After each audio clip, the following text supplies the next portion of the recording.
계속해서 이 잠언 3장을 통하여서 지혜로운 자는 어떠한 삶을 사는가 말씀을 통하여서 나누고 있습니다. 한 결혼을 하지 않은 총각이 있었어요. 총각은 결혼 안 해야 되죠. 결혼을 하지 않은 총각이 있었는데 이제 선을 보러 갔습니다. 선을 보러 갔는데 이전에도 선을 여러 번 선을 보다 보니까 나가도 뭐 되겠나, 좋은 사람이 있겠나 이렇게 별로 희망이 없이 이렇게 선을 보러 딱 나갔었어요. 근데 선을 보러 딱 나갔어. 그냥 가서 커피나 한 잔 마시고 와야 되겠다. 그냥 그런 생각으로 딱 나갔는데, 생각했던 것보다 너무 예쁜 이 자매가 딱 앉아 있는 거예요. 첫눈에 마음에 쏙 드는 거예요. 그래서 기대하지 않았던 그런 마음으로 갔지만 이 마음에 확 들어갔고는 이제 이런저런 이야기 막 하다 보니까 이제 커피 한 잔으로 끝내기는 너무 아쉬운 거예요. 뭔가를 이제 일을 좀 만들어야 되겠다. 그래서 식사를 하러 갔으면 좋겠습니다. 이제 그렇게 이야기를 했어요. 이 자매도 뭐 싫지 않았는지 좋아요, 같이 저녁 먹어요. 그러면서 이제 밥 먹으러 가는 거예요. 선 볼 때 밥은 어디 가서 먹습니까? 식당 가는데 주로 선 볼 때 뭐 먹으러 가요? 선 볼 때 스테이크 먹잖아요. 이 선 볼 때 스테이크 먹으러 가는 거예요. 그래서 스테이크 시내에서 분위기 좋고 이 소문난 그런 스테이크 집을 탁 갔습니다. 탁 가서는 이제 앉아서 분위기 있게 메뉴판을 탁 폈는데, 이게 생각했던 것에 비해서 가격이 너무 비싼 거예요. 메뉴가 눈에 들어오는 것이 아니라 가격이 눈에 확 들어오는 것입니다. 어떡하나? 야, 무슨 스테이크 하나가 내 한 달 그냥 용돈만큼 되겠다 이런 생각이 확 드는 거예요. 그래서 어쩔 줄 몰라서 이렇게 있는데 이제 여자분이 이제 이야기합니다. 저는 안심 스테이크 하겠습니다. 스테이크 중에 안심 스테이크가 제일 비싸거든요. 이 안심이 좀 부드럽고 맛있거든요. 그런데 이 총각은 마치 마음에 드는 이 자매를 만났지만 이 스테이크 가격에 심리적으로 눌려서 있었던 거죠. 왜 그렇습니까? 이 총각이 평범하니까 이 가격이 너무 비싸다는 거죠. 평범한 입장에서 볼 때는. 돈이 많으면, 예를 들어서 이 총각이 그냥 재벌의 아들이다, 아니면 자기가 재벌이다, 회사 사장이다, 그러면 어떨까요? 메뉴표를 딱 펴서 얼마냐 볼 필요가 있습니까? 안 봅니다. 그냥 뭐 먹을래요? 안심 스테이크, 그것도 꽃배기 이렇게 먹을 수 있지만은, 이게 돈이 별로 없으면, 재력이 별로 없으면 가격표가 먼저 눈에 들어오는 거예요. 여러분들 식당 가면 메뉴가 먼저 눈에 들어옵니까? 가격표를 먼저 봅니까? 그게 이제 내 경제적 수준이거든요. 오늘 말씀 왜 이런 말씀 드리냐면요, 우리가 지혜가 있는 자와 지혜가 없는 자는 차이가 있다는 것입니다. 넉넉한 풍성한 지혜가 있으면 우리가 이 땅을 살아갈 때 주의 은혜 가운데서 기쁨과 소망을 풍성히 누리면서 살아가는데, 이 지혜가 없으니까 항상 불안하고 두려운 거예요. 가격이 얼마냐, 이제 여기에 신경이 쓰이는 것입니다. 오늘 말씀을 통하여서 지혜로운 자는 어떠한 삶을 살아가야 하는가 한번 말씀 가운데서 살펴보려고 합니다. 첫 번째, 우리 11절을 가서 다시 한번 볼까요? 11절 말씀. 우리 11절을 다 같이 한번 읽습니다. 시작. 내 아들아, 그 꾸지람을 싫어하지 말라. 지혜로운 자는 어떠하다 그래요? 여호와의 징계를 경히 여기지 말고 그 꾸지람을 싫어하지 말라, 이렇게 말씀하고 있습니다. 이 징계를 한다, 꾸지람을 한다, 이게 무슨 말입니까? 내가 잘못한 것 지적한다는 거죠. 누구나 그렇습니다. 내가 잘못한 것 이렇게 지적받으면 기분이 그렇게 좋지는 않습니다. 아무리 마음이 좋은 사람이라 그래도 내 잘못하는 것, 실제로 잘못했더라도, 내가 잘못했더라도 잘못했던 것 이렇게 지적하면 기분이 나쁠 수밖에 없습니다. 그러나 이 지혜로운 자에게는 나의 이 잘못을 지적받고 꾸지람을 듣고 징계를 받는 것이 특별한 의미가 있다라는 거예요. 우리나라 사람들의 특성 중에 한 가지 큰 단점이 뭐냐면요, 자기의 실수와 잘못을 잘 인정하지 않는 것입니다. 우리나라 사람들은 특징적으로 자기의 실수나 잘못을 잘 인정하지 않아요. 외국 사람들을 보면요, thank you, sorry, 뭐 조금만 그래도 sorry. 뭐. 그래서 뭐 sorry 노래도 있잖아요. 그런데 우리나라 사람들은 그런 게 좀 인색한 거예요. 인색해요. 그래서 자기가 뭐 잘못해놓고는 뭐라 그러냐면 그거 갖고 뭐 하노? 자기가 잘못했는데 미안하다 그러지 않고는 그거 갖고 뭐 하노? 이렇게 하는 거예요. 자기의 실수를 인정하려고 하지 않습니다. 도리어 실수를 인정하지 않는 것뿐만 아니라 자기의 실수를 상대방에게 돌리는 거예요. 네가 그렇게 하니까 이렇게 돌리는 거예요. 네가 그렇게 하니까. 잘못은 지가 해놓고는 네가 그렇게 하니까 이렇게 도리어 잘못을 상대방에게 돌리는 그런 사람들이 있습니다. 왜 그렇습니까? 자기를 더 의롭게 좋게 보이려고 자기의 실수를 인정하지 않는 것입니다. 그것은 곧 스스로와 남들에게 거짓말하는 거죠. 잘못을 인정하지 않는 것은 거짓말하는 것입니다. 얼마 전에 뉴스에 이제 또 이렇게 나온 뉴스 중에 하나가 그 우리나라 동해안 쪽에 22사단 경계하는 곳에 이제 이게 탈북인지 간첩인지 모르지만 한 사람이 내려왔어요.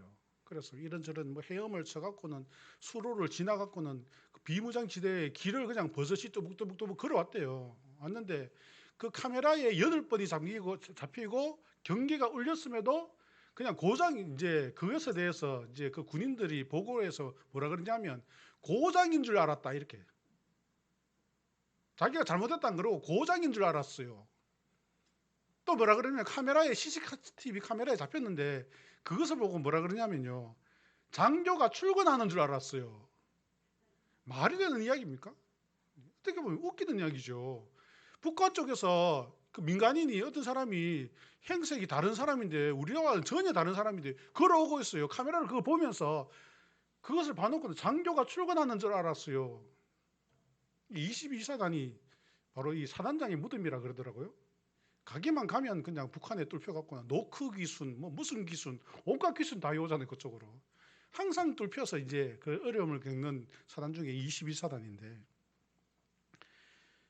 그 경계를 쓴 사람 그리고 그 사단 뭐 모두가 우리가 실수였습니다. 우리 잘못했으면 이렇게 하지 않고 고장 난 줄 알았어요.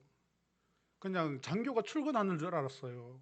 계속 변명하니까 국민들이 보기에 그냥 웃기기만 한 거죠. 군에 대한 신뢰가 무너지는 것입니다. 그러니까 사람들이 하는 말이 요새 군대는 당나라 군대야 그러잖아요. 뭐 군대 가도 핸드폰 다 준다 그러면서 도리어 이제 좋은 취지로 한 것까지도 비판받게 되는 그런 상황이 일어나게 되는 거지요. 뭐 나라도 마찬가지고 정치도 마찬가지고 기업도 마찬가지고 문제가 있는데 실수가 있는데 인정을 하려고 하지 않는다는 거죠. 결국 인정하지 않고 다른 방법으로 수습하려고 하다 보니까 더 이상한 모습이 되어 가더라는 것입니다. 사실 어떤 문제가 있을 때 그 문제를 인정하고 우리가 잘못했습니다. 우리가 실수였습니다. 우리가 경계가 뚫렸습니다. 인정을 하고 우리가 여기를 다시는 철저히 막겠습니다. 이렇게 방어하겠습니다. 그렇게 하면 도리어 실수가 더 성장하고 발전할 수 있는 방법이 될 수 있지 않습니까?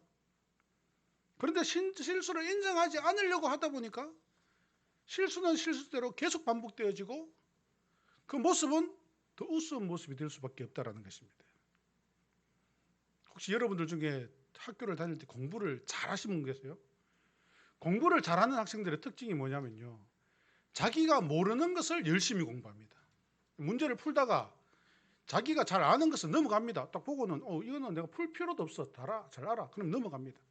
그런데 자기가 잘 모르겠는 것을 열심히 공부하는 게 공부를 잘하는 학생의 특징이에요. 공부를 잘 못하는 학생은요. 매번 문제지를 보면서 자기가 아는 것만 풉니다.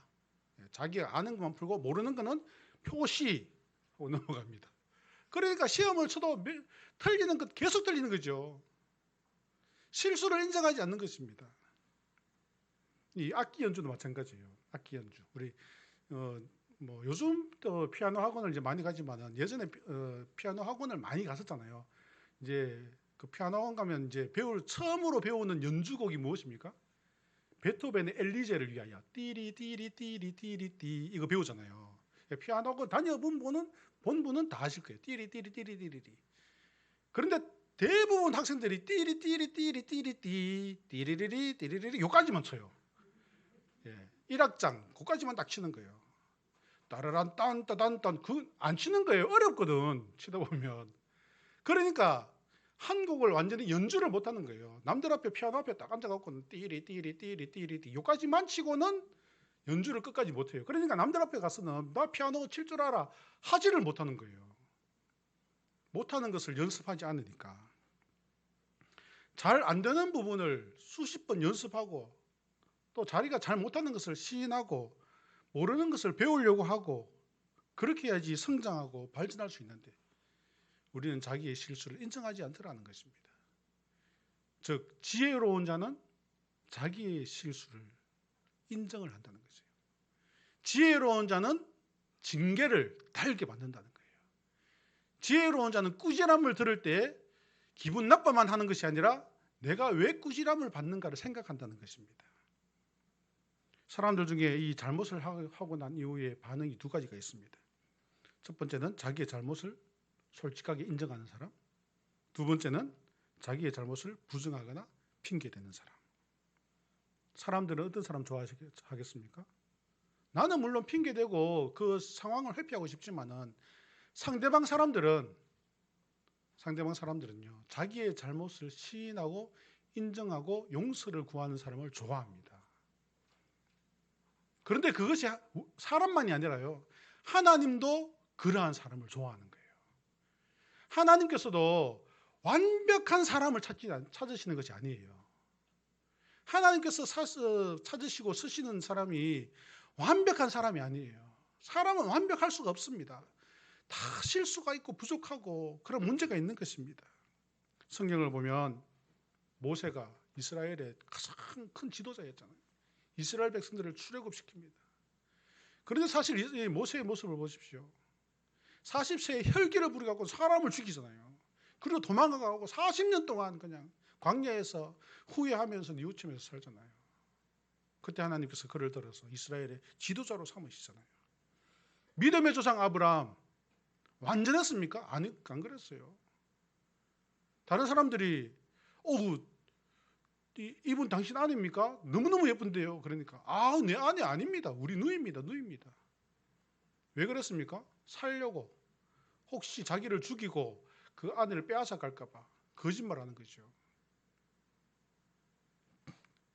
노아가 방주를 짓고 방주에서 이제 나온 이후에 이제 포도주를 마시고 소위 세상 말로는 술이 떡이 돼 갖고는 누워 있었잖아요. 아들들이 그걸 다 보지 않습니까? 완전한 사람이 아무도 없다니까요. 세상에는 완전한 사람이 있을 수가 없어요. 다 부족함이 있어요. 그럼에도 불구하고 회개하고 실수를 인정하고 주님의 말씀에 순종하기 위하여 나올 때 하나님께 서시더라는 것입니다. 이스라엘의 가장 칭찬받는 인정받는 왕 다윗 왕 어땠습니까? 지금 만약에 다윗이 이 시대의 왕이 돼갖고는 그런 범죄를 저질렀다면요 그냥 다시는 왕으로서 그냥 왕이다 이런 말도 안 할 거예요. 그냥 인정을 안 하는 거죠. 다윗 그 인간 막 이랬겠죠. 남의 그 장군의 부인을 그냥 보고는 마음에 들어서 확 뺏어버리잖아요. 뺏는 것만이 아니라 그 남편까지 죽여버리잖아요. 빼앗기 위해서. 지금 그러한 일이 만약에 이 땅에서 일어난다면 어떻게 하겠어요? 그러나 그가 눈물로서 회개하고 하나님 앞에 나올 때에 하나님께서는 그들을 들어서 주의 크신 일에 쓰시더라는 거죠.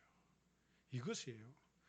우리가 부족하고 잘못하는 것 다 있는 거예요. 그러나 그것을 얼마나 인정하고 회개하고 돌아오는가 그것이 중요한 것입니다.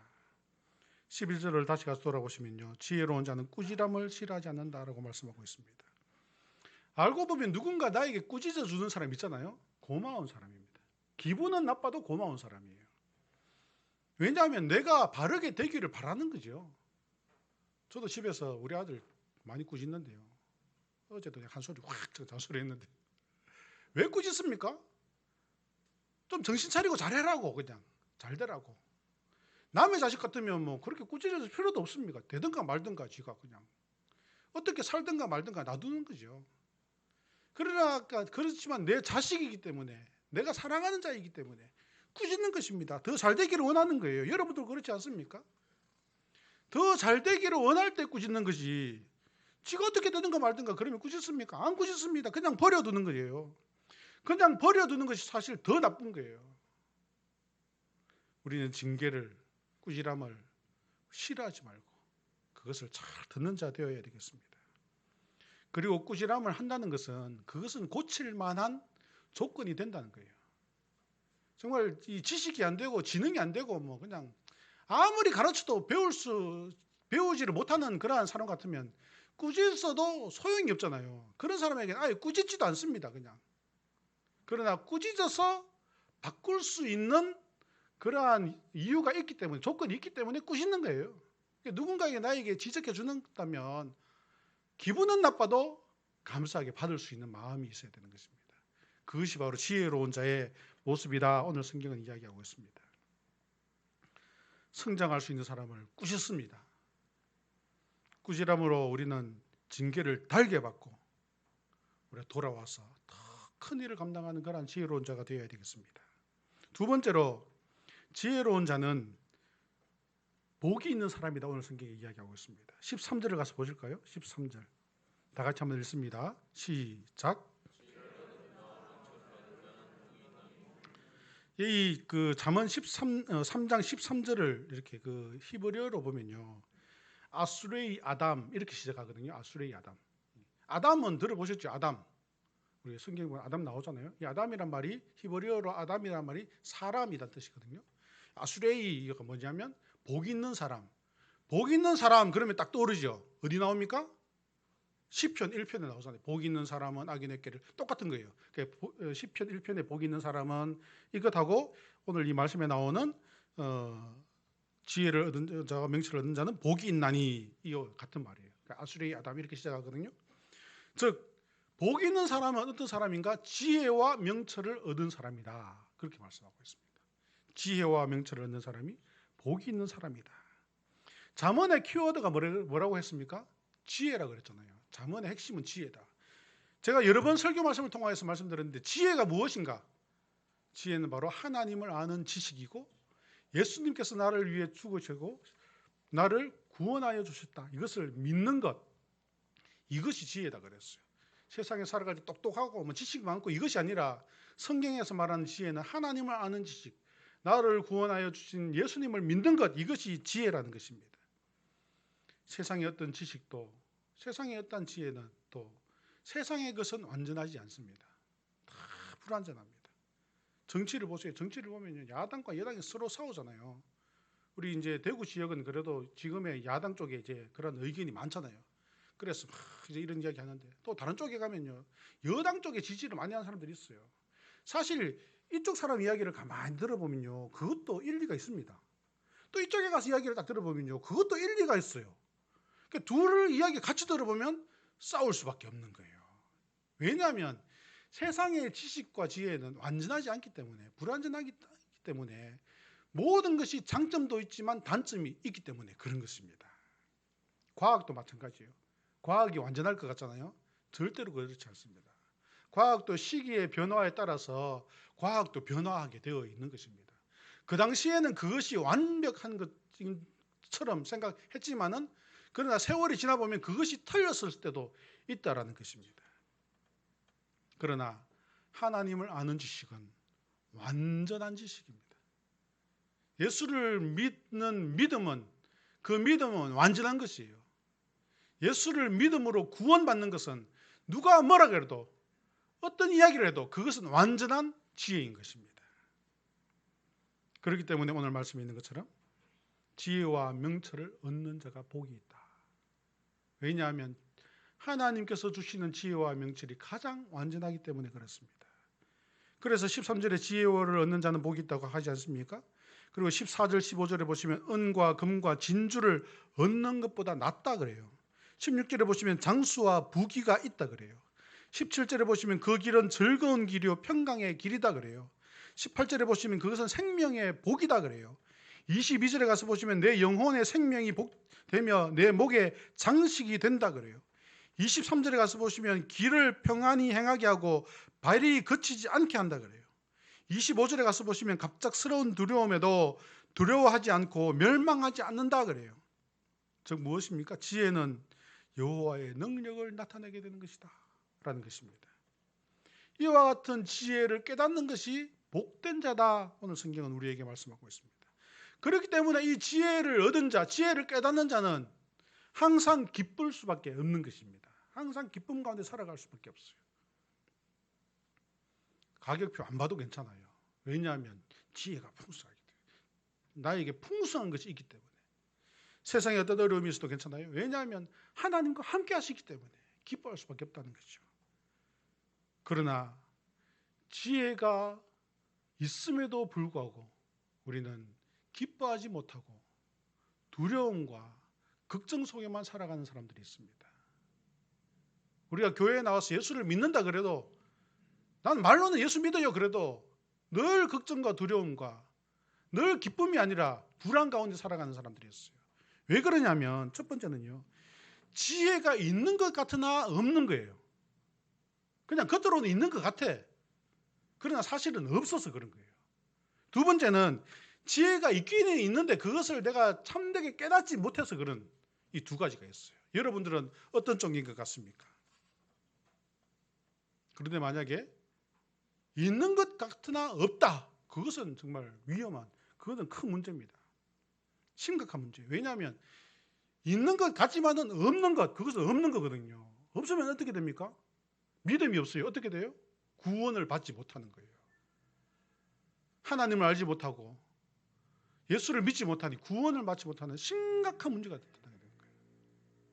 두 번째, 있기는 있는데 내가 잘 못 깨달아서 기쁨을 못 누리고 두려움과 걱정 속에 살아가고 있다. 이것은요, 그래도 희망이 있습니다. 왜냐하면 있기는 있으니까, 깨닫기만 하면 되니까, 내 마음에 내가 그것을 알면 되니까, 배우면 되니까, 순종하면 되니까 그래도 나은 거예요. 제가 한 번은 TV를 보는데 어떤 사람이 이제 그 일생 이야기를 이렇게 다큐멘터리처럼 하는데요. 이 사람이 어릴 때 그 살기를 기차역 그 근처에 살았대요. 그래서 그런데 이제 어릴 때 아무것도 모르고 기차가 왔길래 기차를 탄 거예요. 그러니까 기차가 출발을 해버린 거예요. 그리고는 이제 어딘가 내렸는데 어딘지도 모르고, 너무 어려서 자기가 집이 어딘지도 모르고, 자기 엄마 아빠 이름도 기억도 안 나고, 그래갖고는 결국 고아원에 가서 이제 가게 된 거예요.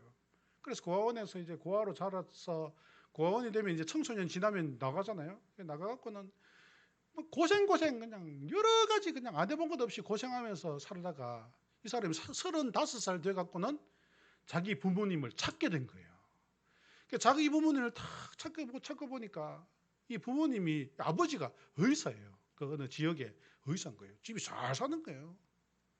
그런데 어릴 때 아버지 부모님을 잃어버리고 이같이 고아로서 자라다 보니까 참 이 지난 세월이 너무나 아깝기도 하고 그런 것 있잖아요. 그리고 그렇지만 이제 35살 됐을 때 이제 그 부모님을 만나갖고는 이 부모님이 내가 지금까지 못 해준 거 다 해줄게, 그러면 이제 가게 막 차려주고 그런 것 제 TV에 나온 적이 있거든요. 이 사람에게는 이 아버지, 어머니가 없었던 것이 아니잖아요. 있기는 있었는데 못 찾았던 거죠. 같이 살지를 못했던 것이요. 이와 같이 있기는 있는데 잘 못 깨닫는다. 내가 믿음이 약해서 못 깨닫는다. 그러면 그것을 깨닫고 내가 알아가면 되는 것입니다. 우리 신앙생활도 마찬가지입니다. 신앙생활도 지혜롭게 살려고 노력해야 돼요. 하나님을 알려고 노력해야 되는 것입니다. 말씀대로 살아가려고 노력해야 돼요. 내가 기도하려고 노력해야 돼요. 믿음으로 살아가려고 노력해야 돼요. 지금도 함께 하시는 하나님 계신다. 내가 어떠한 상황 가운데 있을지라도 이 하나님의 그러한 은혜를 기억하며 살아야지. 이렇게 힘쓰고 애쓸 때에 하나님께서는 그에게 평안과 기쁨과 소망을 주시는 것입니다. 있어도 몰라서 못 쓰는 그러한 사람이 되지 않기를 바랍니다. 믿음은 영원한 것이에요. 완전한 것입니다. 완전한 지식입니다. 믿음은 세상의 모든 지식보다 더 지식을 이기는 그러한 지식입니다. 믿음은 이 세상의 모든 환난을 이겨낼 수 있는, 지혜는 이 세상의 모든 환난을 이겨낼 수 있는 그러한 능력이 되는 것입니다. 빌립보서에 보면 이런 말씀이 있습니다. 어떠한 환난 가운데서도 우리가 기뻐할 수 있는 것은 바로 믿음이 있기 때문이다, 이렇게 말씀하고 있어요. 때로는 삶이 지루할 수도 있어요. 때로는 우울할 수도 있어요. 지칠 수도 있어요. 포기하고 싶은 마음이 있을 수도 있습니다. 그러나 그럴 때 오늘 말씀을 기억하고 여호와를 경외하고 나를 향한 징계와 꾸지람을 우리가 듣고 우리가 주님 앞에 주님의 능력을 인정하고 나올 때에 우리는 주님 안에서 소망과 기쁨 가운데 살아갈 수 있습니다. 혹시 나에게 지금 기쁨이 없다, 소망이 없다, 그러면 나에게 부어주시는 하나님의 은혜와 또한 그 지혜를 찾는 여러분들 되시길 바랍니다. 지혜로운 자는 자기의 잘못을 인정한다, 오늘 말씀을 이야기하고 있습니다. 우리가 어떤 잘못이 있을 때 하나님 앞에 고백하고 회개하는 자, 나오는 자 되길 바랍니다. 꾸지람을 기분 나쁘게만 듣지 말고 우리는 그것을 인정하고 나의 잘못을 고치고 회복해 나가는 여러분들 되시길 바랍니다. 그래야 지혜로운 자의 기쁨을 회복하는 여러분들 되셔서 이 땅 살아갈 때 기쁨과 소망이 넘치는 우리 지혜로운 여러분들 되시기를 주님의 이름으로 축원합니다. 다 같이 기도하겠습니다. 고마우신 하나님, 오늘도 이 저녁에 주님의 전에 불러주셔서 귀한 말씀 주시니 감사합니다. 어느 순간에도 우리를 가만히 버려두시지 않고 늘 함께 하시고 지켜주신 주님의 그 크신 은혜와 사랑과 그 모든 뜻을 지혜롭게 깨닫는 자 되게 하여 주시옵소서. 예수님의 이름으로 기도드립니다. 아멘.